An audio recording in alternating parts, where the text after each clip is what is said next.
Hey, coucou tout le monde, j'espère que vous allez tous très bien. Alors aujourd'hui, je vous retrouve pour une sorte d'unboxing d'une couveuse qu'on a achetée. Donc voilà, dans cette partie-là, enfin voilà, juste au début, là, je vais vous montrer à peu près tout ce qu'on a acheté. Donc là, on a acheté enfin non, on nous a offert une lampe pour voir les œufs, tout simplement, une lampe torche. Nous, on a acheté un thermostat de rechange, etc. Au cas où. Et donc dans le carton en dessous, on a la couveuse. Donc voilà, donc je vous laisse avec la vidéo et je vous reprends tout de suite après.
Alors voilà, je vous reprends. Donc là, tout simplement, donc là, ce que vous avez vu, c'est le couvercle. Et donc là, vous allez me voir galérer parce que j'étais en train de me demander comment est-ce qu'on ouvrait donc cette partie-là, voilà, comme vous pouvez le voir, pour pouvoir attraper en fait la notice qui était tout simplement en dessous. Et donc après, j'ai vu comment est-ce qu'on pouvait ouvrir dans la notice. C'est vrai qu'au début, j'étais en train de me demander et tout, ça servait à quoi, etc. Donc voilà, donc en fait tout simplement c'est pour faire le roulement des œufs, etc. Donc voilà, donc là j'attrape la notice et j'ai pris également les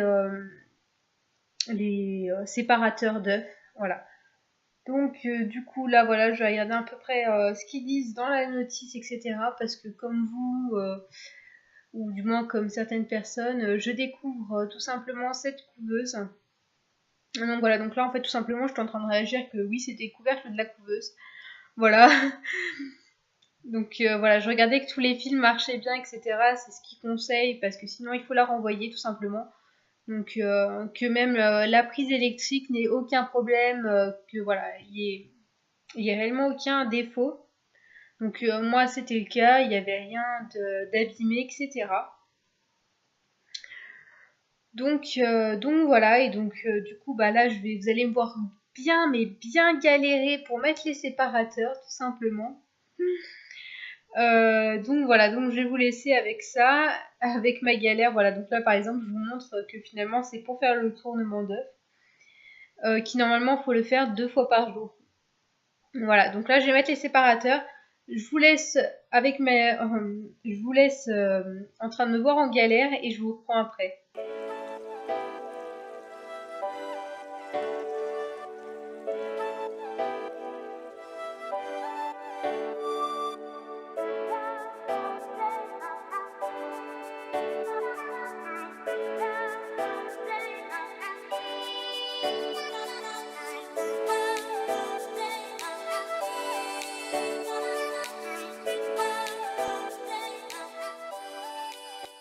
Une fois les séparateurs mis, j'ai tout simplement branché la couveuse.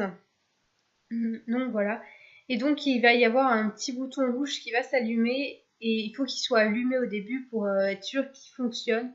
Voilà. Et ensuite par la suite il clignotera ou il s'arrêtera complètement, mais au début il faut qu'il soit allumé. Voilà, comme vous pouvez le voir juste ici. Voilà, donc une fois que la couveuse est un peu démarrée, etc., dans les bacs, il faudra mettre de l'eau. Donc déjà, premièrement, il faut toujours débrancher la couveuse avant d'ouvrir le couvercle. Hein. Enfin, du moins cette couveuse-là. Donc voilà, je débranche. Hop. Et avec de l'eau tiède, je vais venir mettre dans un seul compartiment de la couveuse. de l'eau tiède.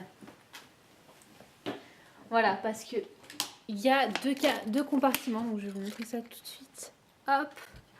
Donc là, il y a un compartiment de l'autre côté, donc juste ici. Enfin, on pourrait peut-être pas bien, ça fait nuit. Voilà, là, il y a un petit compartiment. Hop, donc on remplit le compartiment d'eau tiède. Et juste de l'autre côté, hop, je pose la bouteille. Hop, donc là, quand on tire la petite tige, là, hop, juste ici. Enfin, vous verrez pas bien à cause de la luminosité, mais en gros, juste de l'autre côté là, et il y a un deuxième compartiment pour mettre l'eau. Donc voilà. Et donc là, je vais remettre le couvercle. Hop, je vous repose ici. Voilà. Donc là, je vais remettre le couvercle. Hop. Maintenant qu'on a mis l'eau. Bon, je galère toujours à remettre ce couvercle. Hein. Bon. Voilà. Et donc là, on peut rebrancher. Hop, voilà. Et donc là, ça remet en route. Et donc, comme vous pouvez voir, la petite LED est toujours allumée. Voilà. Et donc là, voilà, par exemple, le thermomètre, il est ici et il faut qu'il monte jusqu'ici. Voilà, pour être à une bonne température. Et donc ça, c'est au bout d'à peu près une demi-heure, 1 heure. Voilà, donc il faut attendre à peu près une demi-heure, 1 heure. Et ensuite, vous pourrez mettre les œufs. Voilà. Donc je vous retrouve quand c'est fait. Donc je vous retrouve le lendemain.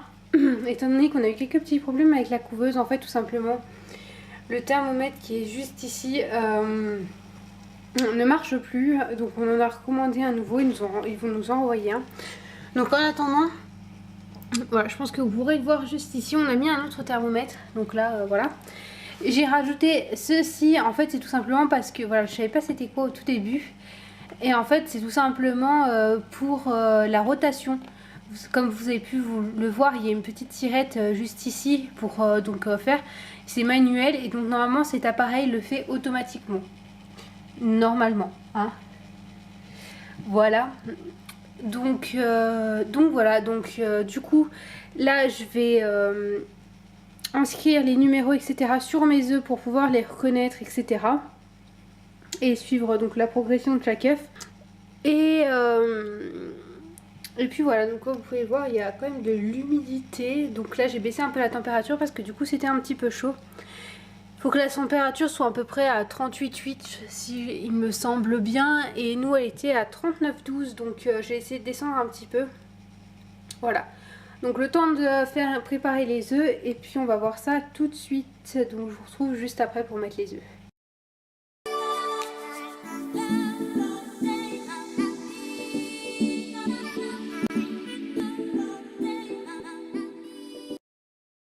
Alors voilà, tous mes œufs sont prêts. Donc moi ils sont tout simplement numérotés de 1 à 10. Hein, voilà, c'est juste pour les reconnaître et voir leur tournement, etc. Donc voilà. Allez, c'est parti. Ok, alors c'est parti. Donc là je vais déjà commencer par débrancher la couveuse. Hop. Voilà. Donc là ça s'est arrêté comme vous pouvez le voir. Donc on va ouvrir.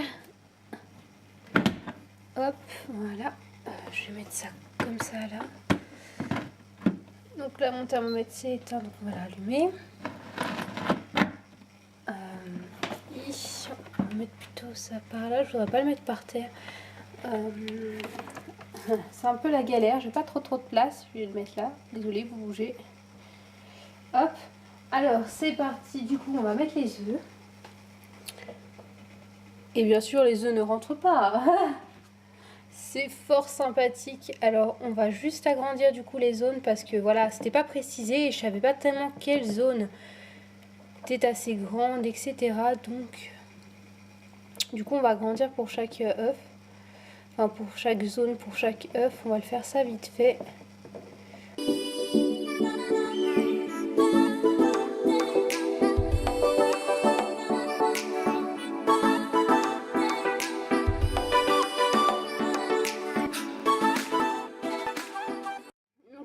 ça passe. Alors après, normalement, il faut les mettre comme ça. Hein, normalement, je dis bien.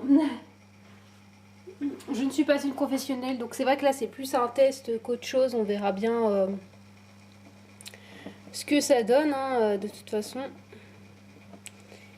On peut pas dire avant d'avoir essayé. Donc, on essaye. Et puis, on voit à la fin. Bon, tu vois, tu es un peu petit.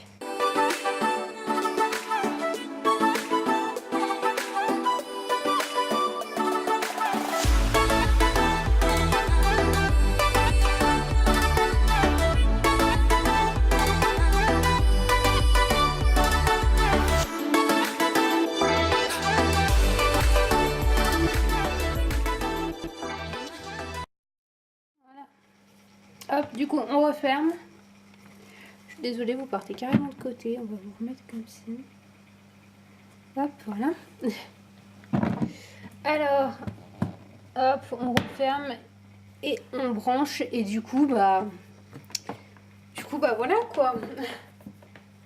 Maintenant, il va plus que falloir attendre. Voilà. Maintenant, on n'a plus qu'à attendre l'éclosion, tout simplement. Voilà. Donc là, il faudra simplement que je vérifie les bacs, etc. Pour qu'elles aient toujours de l'eau. Et puis c'est tout, à peu près, hein, la température qu'elle ne baisse pas. Du coup, bah voilà. Donc moi, de toute façon, je vous retiendrai au courant pour l'éclosion. Voilà. Sur ce, j'espère que cette vidéo vous aura plu, malgré que j'ai un peu galéré quand même. On va pas se le cacher, donc on verra bien. N'hésitez pas à me dire, pour ceux qui connaissent, si vous me conseillez certaines choses ou d'autres, voilà. Donc, et ben moi sur ce, je vais vous laisser. Je vous fais plein de gros bisous et puis je vous dis à la prochaine.